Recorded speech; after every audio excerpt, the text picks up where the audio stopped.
네, 오늘은 창세기 48장 8절부터 14절까지 말씀을 공부하도록 하겠습니다. 오늘 본문은 야곱이 요셉의 두 아들 에브라임과 므낫세를 축복하기 위하여 그들이 머리 위에 손을 얹는 내용입니다. 그럼 오늘 본문을 살펴보도록 하겠습니다. 8절에 보면 야곱이 요셉에게 요셉의 두 아들을 보고 그들이 누구냐 이렇게 물어봅니다. 야곱은 요셉에게 급하게 하고 싶은 말을 하느라고 미처 요셉의 두 아들을 보지 못했던 것 같습니다. 그리고 10절에 보면은 요셉이 노안으로 눈이 어두워져 있는 상태라고 했기 때문에 이제서야 요셉 외에 다른 사람이 자기 주위에 있음을 감지했던 것 같습니다. 요셉은 9절에서 야곱에게 이렇게 대답합니다. 요셉이 그의 아버지에게 이르되 이는 하나님이 여기서 내게 주신 아들들이니이다. 아버지가 이르되 그들을 데리고 내 앞으로 나오라. 내가 그들에게 축복하리라. 이렇게 이제 말씀하고 있는데요. 요셉은 야곱에게 야곱이 부른 그 사람들은 자기의 두 아들들이라고 대답했습니다. 그런데 그냥 제 아들이에요. 제 아들들입니다. 이렇게 하면 되는데 요셉은 하나님이 여기서 내게 주신 아들들이니이다. 이렇게 대답을 했다는 겁니다. 그래서 우리는 이 대답 속에서 요셉의 신앙관을 알 수가 있습니다. 하나님은 요셉이 애굽으로 팔려가서 보디발의 집이 종이 되어 있을 때도 항상 함께 하셨습니다. 창세기 39장 2절입니다. 여호와께서 요셉과 함께 하심으로 그가 형통한 자가 되어 그의 주인 애굽 사람의 집에 있으니 이렇게 말씀하고 있습니다. 또 여기서 하나님과 함께 해가지고 요셉이 형통한 자가 되었다. 여러분들 하나님께 함께 하십시오. 형통합니다. 이 땅에서 복받는다 이 말입니다. 꽝꽝꽝입니다. 요셉이 지금 어느 상태예요? 노예 상태입니다. 노예. 그런데 형통이라고 표현했어요. 그래서 형통이라는 것은 이 땅에서 잘 먹고 잘 사는 거 하늘마다 술술 푸르는 게 형통이 아니라 하나님 아버지와 함께하는 게 형통이라 이 말이에요. 할렐루야. 아무리 되어지는 일들이 다 엉키고 섞이고 안 돼도 말이죠. 이걸 잘 하셔야 돼요. 그래서 요셉은 애굽에서 힘든 생활을 하나님을 의지하여 이길 수가 있었습니다. 함께 하시는 주님을 의지하고. 무엇보다도 이렇게 하나님과 함께한 요셉은 자기를 애굽에 먼저 보내신 하나님의 뜻을 깨달았던 것입니다. 자기 형제들의 생명을 보존하시고 그 후손들을 세상에 두시려는 하나님의 뜻 말입니다. 창세기 45장 7절입니다. 하나님이 큰 구원으로 당신들의 생명을 보존하시고 당신들의 후손을 세상에 두시려고 나를 당신들보다 먼저 보내셨나니. 이렇게 요셉이 그 형들에게 얘기했단 말이에요. 이렇게 요셉은 하나님과 함께 하면서 마침내 자기가 이렇게 살아가고 있는 것이 다 하나님의 은혜였음을 깨닫게 되었던 것입니다. 애굽의 총리가 된 것도 그리고 자기에게 가정을 주시고 두 아들을 주신 것도 그래서 요셉은 자기의 아들들을 말할 때 하나님이 주신 아들들이라고 굳이 대답을 한 것입니다. 요셉은 하나님과 함께 하면서 나 된 것은 다 하나님의 은혜구나. 이것을 깨달았던 것이다 이 말이에요. 우리가 우리와 함께 하신 성령을 따라 살게 되면 요셉과 같이 동일한 깨달음 가운데 동일한 고백을 할 수밖에 없는 것입니다. 역시 성령과 동행했던 바울은 고린도전서 15장 10절에서 나의 나 된 것은 다 하나님의 은혜라고 고백했던 것입니다. 그리고 그 많은 재산과 그 사랑하는 10명의 자녀들을 한순간에 다 잃었던 욥도 보면은 하나님을 원망하지 않고 오히려 이렇게 고백했던 것입니다. 욥기 1장 21절 22절입니다. 이르되 내가 못되어서 알몸으로 나와 싸운즉 또한 알몸이 그리로 돌아가올지라 주시니도 여호와시오 거두시니도 여호와시오니 여호와 이름의 찬송을 받으실지니이다 하고 이 모든 일에 욥이 범죄하지 아니하고 하나님을 향하여 원망하지 아니하니라. 할렐루야. 이거 얼마나 귀한 고백입니까? 나는 알몸으로 나왔어. 나는 이제 알몸으로 돌아갈 거야. 그동안에 나에게 있는 것은 다 주님의 것이었어. 또 주님이 가져가는데 뭐 나는 아무 문제 없어. 무엇보다도 하나님께서 그 예수를 통해 나를 구원해 주셨으니 새 생명을 주셨으니 이 생명은 영원한 겁니다. 영원히 이제 이 생명이 우리와 함께 하는 거예요. 영원한 구원을 받았다 이 말이에요. 그러니까 구원받은 우리들은 얼마나 감사합니까? 그래서 이렇게 욥처럼 어떤 어려움이 있어도 사실 문제가 뭐돼? 나 주님으로 기뻐하고 있는데, 그러니까 주님이 그냥 나 어차피 아무것도 없이 왔는데 주셨다가 또 필요해서 뭐 가져가셨겠지, 뭐 이 정도야. 그러니까 내 거 다 없어져도 난 변함없이 주님을 찬양해, 이렇게 되는 겁니다. 여러분들도 꼭 삶 가운데 이런 고백의 삶이 있길 바랍니다. 야곱은 요셉의 말을 듣고 그 두 아들에게 입맞추고는 그들을 안고 너무 반가운 나머지 11절에서 이렇게 말합니다. 요셉에게 이르되 내가 내 얼굴을 보리라고는 생각하지 못하였더니 하나님이 내게 내 자손까지 보게 하셨도다. 야곱은 그동안 요셉의 형들의 말만 듣고 요셉이 짐승에게 먹힌 줄로 알고 있었죠. 그 야곱은 그 이후에 그러나 어떻게 살았겠습니까? 틈만 나면 그래도 혹시나 하는 마음에 하나님께 기도하지 않았겠습니까? 우리 아들 좀 다시 살려주소서. 아들 보고 죽는 것이 소원이라고 말했을 겁니다.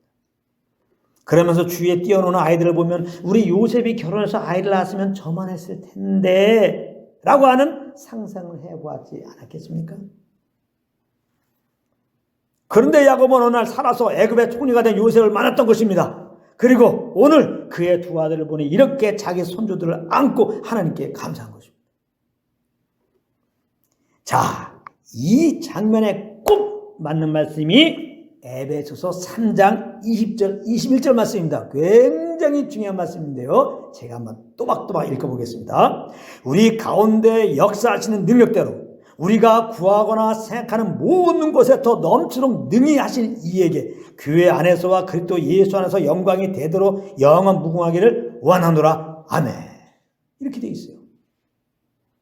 여러분, 우리 하나님은 우리가 구하거나 생각하는 모든 것에 더 넘치도록 능히 하시는 분이십니다. 그런데 여기서 또 오해하지 말아야 할 게 있어요. 그것은 하나님은 우리가 구한 것 이상으로 응답하시는 분이시구나 생각하고는 구해야지 하면서 무엇을 구하는 것 말입니다. 이것은 그렇게 하라고 주신 게 아니에요. 이 말씀은. 여기에 보게 되면은 우리 가운데서 역사하신 능력대로 우리가 구하거나 생각하는 모든 것에 이렇게 말씀하고 있습니다. 우리 가운데서 역사한 능력대로라고 하는 것은 우리 안에 계신 성령의 인도하심을 따라라는 의미예요.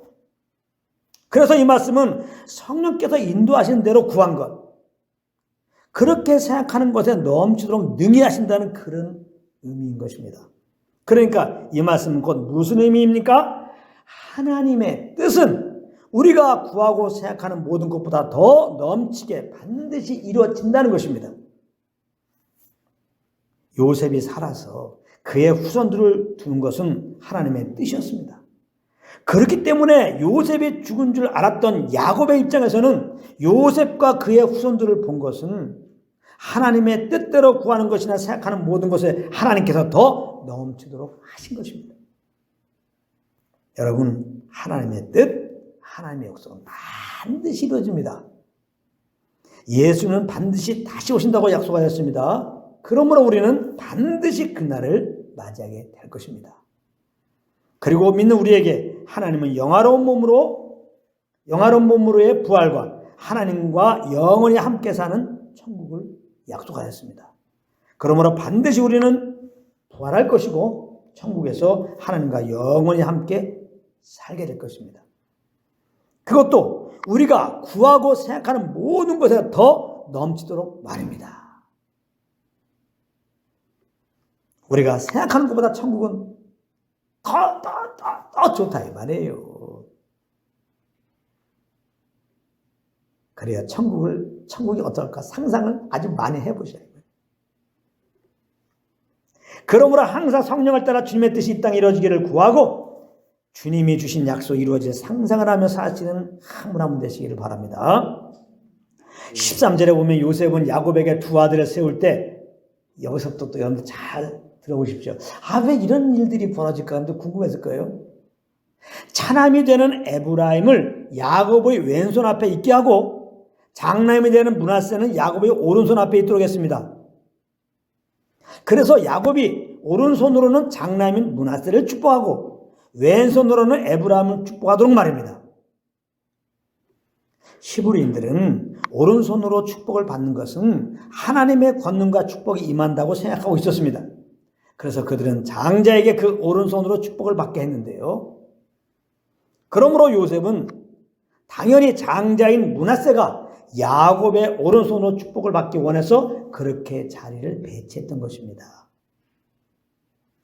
그런데 14절에 보면 요셉의 뜻과 반대로 상황이 전개됩니다.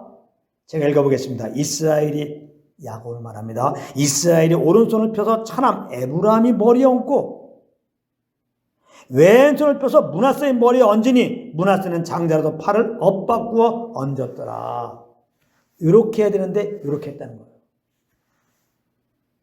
오른손을 므낫세에게 손을 얹어서 축복하기를 원했는데 요셉은, 그래서 지금 야곱 오른손 앞에 지금 므낫세를 앉혀놨는데 야곱에서는 에브라임을 갖다 거예요. 왼손으로 에브라임을 축복하라고 그랬더니 야곱은 그 왼손으로 므낫세를 이렇게 손을 얹었대요. 므낫세에게. 야곱은 요셉의 뜻과 반대로 그의 손을 얹었다 이 말이에요. 그래서 17절에 보면은 요셉이 이것을 기뻐하지 않았다는 거예요. 왜 그러시지? 에브라임에게 오른손 얹으시고, 므낫세에게 오른손 얹으시고 에브라임에게 왼손 얹으셔야지. 갑자기 왜 이렇게 손을 엇바꾸어 갖고 이렇게 손을 얹으실까? 요셉은 기뻐하지 않았다는 거예요. 그렇다면 야곱은 왜 요셉이 기뻐하지 않는 짓을 했을까요? 그리고 굉장히 불편하잖아.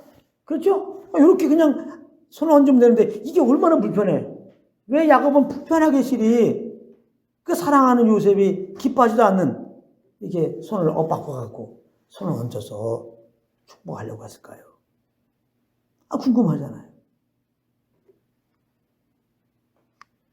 그리고 이거는 당시 히브리의 전통에도 안 맞아요. 장자에게 오른손으로 축복하는 거라니까요.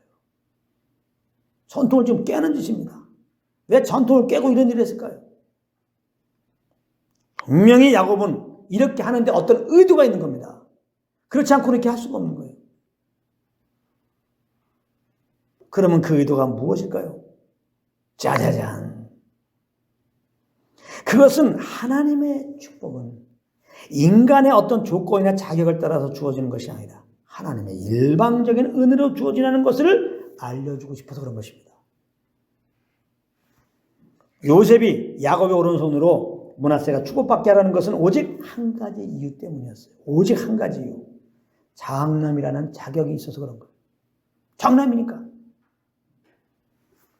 그런데 이 생각은 본래 야곱도 가지고 있었던 생각이었습니다. 그래서 야곱은 형 에서의 팥죽 한 그릇으로 장자권을 사려고 했던 것이고 형 에서의 분장을 해서 기어코 아비 이삭으로부터 오른손의 축복을 받아냈던 거죠. 그런데 야곱은 험악한 세월을 보내면서 하나님의 축복은 인간의 어떤 자격과 조건에 따라 주어지는 것이 아니구나, 이것을 깨달았던 것입니다. 야곱은 험악한 세월을 보내는 동안 교만하고 이기적이고 아주 교활하게 짝이 없는 자신을 발견하게 되었던 것입니다. 그런데 그럼에도 불구하고 하나님께서는 자기에게 약속하신 대로 변함없이 함께 하시며 자기 삶을 인도해 가시는 것을 경험하면서 야곱은 이 진리를 깨달은 거예요. 처음에 자기는 뭔가 자격이 있어갖고 조건이 있어서 하나님께 축복받은 줄 알았지.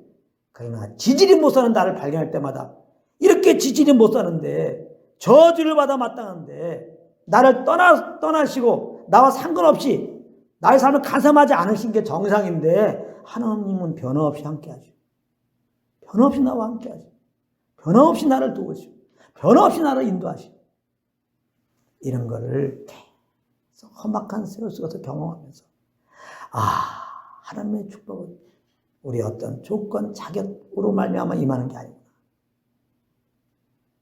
그렇게 따지면 나는 하나님께 무엇을 받을 축복을 받은 자격과 조건이 전혀 없는데 하나님께서 일방적으로 이렇게 나를 택하시고 이런 은혜를 베푸시는 거구나. 그걸 깨달았던 것이죠. 이 비밀을 요셉에게 알려주기 원했던 거예요. 그리고 우리 모두에게 지금 하나님은 이 말씀을 통해서 알려주고 있는 겁니다. 이 진리를 깨닫기 전에 야곱은 누구보다도 하나님의 축복을 받기 위한 자격과 조건을 갖추려는 삶이었습니다. 이것을 보고 종교적인 삶이다 혹은 율법적인 삶이다 그러는 거예요. 우리가 복음을 듣지 않으면 우리도 어쩔 수 없이 이 종교적이고 율법적인 삶을 살 수밖에 없는 거예요. 지금도 복음을 잘 알지 못하는 많은 성도님들은 안타깝지만은 이 율법적인 사고방식에 빠져 있어서 하나님의 축복을 받는 그 조건에 이르는 삶을 살고자 엄청 노력하고 있는 겁니다. 그래서 많은 성도님들이 그래서 교회 가고 그래서 기도하고 그래서 헌금 내고 그래서 지금 충성봉사하고 있는 거예요. 하나님의 복을 받기 위해서는 내가 구원이 유지되고 천국에 들어가기 위해서는 내가 이렇게 살면 안 되는데 하면서 그렇게 하고 있는 거예요. 복 받기 위해서, 구원 유지하기 위해서, 천국에 들어가기 위해서, 그 조건을 갖추기 위해서. 이거 아닙니다. 우리는 예수 믿음을 은혜로 이렇게 영원한 구원을 베푼 주님 너무나 감사해서 성령과 교통 속에서 이사실 알아갖고 너무나 감사해갖고 막 내 속에서 오는 그 감격이 그 감동이 막 그 사랑이 막 강권해갖고 어쩔 수 없어 그 자원함으로 이렇게 그분의 인도함을 따라서 감사하고 기도하고 찬양하고 무엇을 하는 거라니까요. 근데 많은 분들은 그렇지 않아요. 하나님이 우리에게 축복을 주시고 구원을 유지하고 천국을 보내기 위해서는 바라는 어떤 조건이 있어. 자격이 있어. 내가 그 조건과 자격을 충족시켜야 돼. 그래가지고 이렇게 열심을 내고 있다면 그런 사람일수록 더 열심히 해요. 겉으로는. 그러나 이렇게 살면은요 여기에는 구원의 감격이 다 사라집니다. 오직 정죄와 두려움밖에 없는 겁니다. 내가 연약하여 내가 갖추기를 원하는 그 조건에 도달할 만큼 살지 못하니까 말입니다. 그리고 그런 종교적이고 율법적인 삶의 끝이 무엇인지 압니까? 내가 이렇게 충성했는데 왜 나의 삶은 이 정도밖에 안 돼? 하면서 도리어 하나님을 원망하게 되는 거예요. 종교적인 사람들, 율법적인 사람들은 왜 이렇게 열심히 주님을 섬깁니까? 이렇게 함으로 말미암아 하나님이 내 정성 보시고 이만큼 복 주시겠지. 내 삶을, 내 자식들을, 내 사업을 기대하고 한 게 있단 말이에요. 근데 그 기대에 충족이 안 되거든. 그러니까 쓸모없 나는 거예요. 언제는 하나님께 잘못 살았으면 정죄받다가 정죄받으면 가만히 있을 것이지. 언젠 정죄받다가 또 언제는 하나님을 원망한단 말이에요. 당당하게. 자기 의를 주장하면서. 웃기잖아요. 이런 분들 엄청나게 많습니다. 다 복음만 해서 신앙생활 하지 못해서 그래요. 다 다른 복음을 따라서. 다 율법적으로, 종교적으로 섬겨서 그런 겁니다. 잘못 알고. 그래서 나중에는 진짜 기도도 못해요, 이제는. 도대체 주님을 예배할 마음도 생기지 않게 되는 거예요. 완전 번아웃 됩니다. 여러분, 그러므로 우리는 항상 예수 그리스도의 그 십자가 은혜를 잊으면 안 되는 거예요. 만약 우리가 우리의 의로 똑바로 살아서 하나님의 의에 이를 수 있고 그래서 구원을 받을 수 있을 것 같으면 하나님께서 왜 굳이 그 아들을 이 땅에 보내셨겠습니까? 우리의 의로 안 되니까 보내신 거 아닙니까? 우리의 의로 주님을 잘 섬겨드리고 우리의 의로 그렇게 주님 마음에 마음에 드는 자로 살 수 있을 것 같으면 뭐하러 성령 보내셨습니까? 아무리 구원받아도 내가 주님을 섬기면 절대로 주님을 섬길 수가 없어요. 그러니까 성령을 보내신 거예요. 그래서 이렇게 늘 성령과 교육 속에서 그 인도함 따라 살라고 말한 거예요. 아시겠습니까?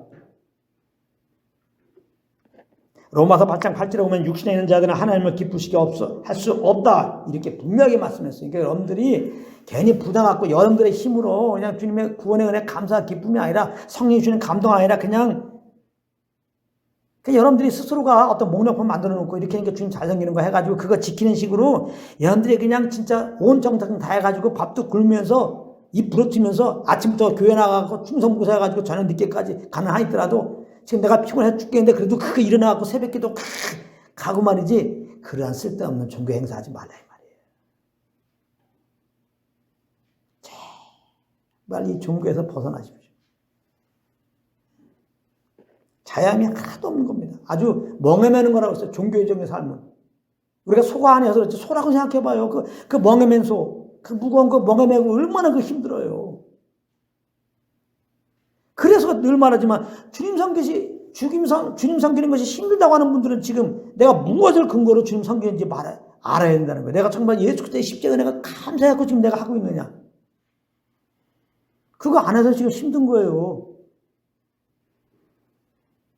그러니까 힘들면 내려놓고 아무것도 하지 말라는 게 아니라 뭘 하기 전에 주님의 은혜를 알려주는 성령의 길을 기울이라고요.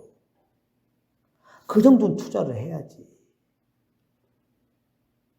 그것도 안 하면 하나님도 어떻게 도와줄 수가 없어요. 예수님 십자가에 죽으시고 부활하시고 우리 죄를 다 처리했어도 예수를 구주로 마음으로 믿고 고백을 해야 구원받지. 믿는 자들에게 예수님의 그 십자가 효력에 미친다는 사실. 아무리 성령이 내 안에 오시고 날 도와줘도 내가 성령 인정하면서 이분 따라 살지 않으면 아무 소용없어요. 이렇게 구원의 강적, 천국의 강력 속에 못 거해. 안 믿는 거는 자유지만 예수 안 믿으면 죽어. 성령 인도 안 받지 않는 거 자유지만 인도 안 받지 않으면 내 마음 계속 답답해. 자유함이 없어. 영자가 오고 두려움이 오고 근심이 있고 염려가 있고 승질나고 바닥지나고 응? 내가 잘못한 사람들 용서가 안 돼갖고 괴로워하고 세상과 똑같아요.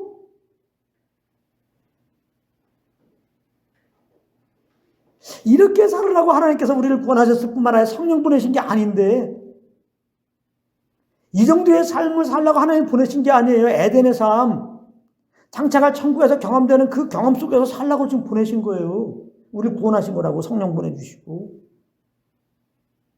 할렐루야. 우리가 구원받은 것은 결코 우리 행위 어떠함 때문에 그런 게 아니에요. 전적인 예수 그리스도의 십자가의 공동이라야 믿음으로 만나는 겁니다. 그럼에도 자꾸 우리는 이런 사실을 망각하고 내가 잘해서 구원을 받았다거나 혹은 내가 잘해야 구원이 유지되고 천국 간다고 생각하고 있다는 거예요. 그래서 하나님은 잘 들으세요. 결론입니다. 본심은 아니지만 야곱처럼 혹은 요셉처럼 험악한 세월을 보내는 거예요. 험악한 세월을 허락하시는 거예요. 바꿔 말하면 험악한 삶이 아니면요 당신 주님의 자녀인지 거꾸로 생각해 봐야 돼요. 왜 이렇게 험악한 세월을 나에게 허락해서 정말 나를 구원했습니까? 나의 아버지입니까? 이렇게 할 게 아니라 불주함 당했느냐? 이상하게 하지 말라고 했잖아요. 그게 정성이다. 누가? 나 예수 믿고 기도도 잘하고 주님 나름대로 잘생겼더니 다 형통입니다. 내 삶이 형통입니다. 여러분들은 속으로 이런 생각하세요. 거의 사기꾼인데? 거의 사기꾼. 절대로 진리 아닙니다. 진리 아니에요. 그렇게 말하면 예수도 안 믿고 하나님마다 형통한 사람도 있잖아요. 세상에서. 그건 뭐야? 그 뭐냐? 아까 말했죠. 형통이 뭡니까? 주님과 함께하는 게 형통이에요. 이 땅을 잘 먹고 잘 사는 게 형통이 아니라 주님과 함께하면 진짜 내 마음이 시온에 데려가려고 해서 형통이니까 걱정이 없어요. 주님과 함께하면 걱정을 이겨요. 근심을 이긴다고. 염려를 이긴다고. 얼큰설커졌어도 우리는 흔들림 없이 주님을 찬양하면서 주의 인도함 따라 넉넉히 살아가요.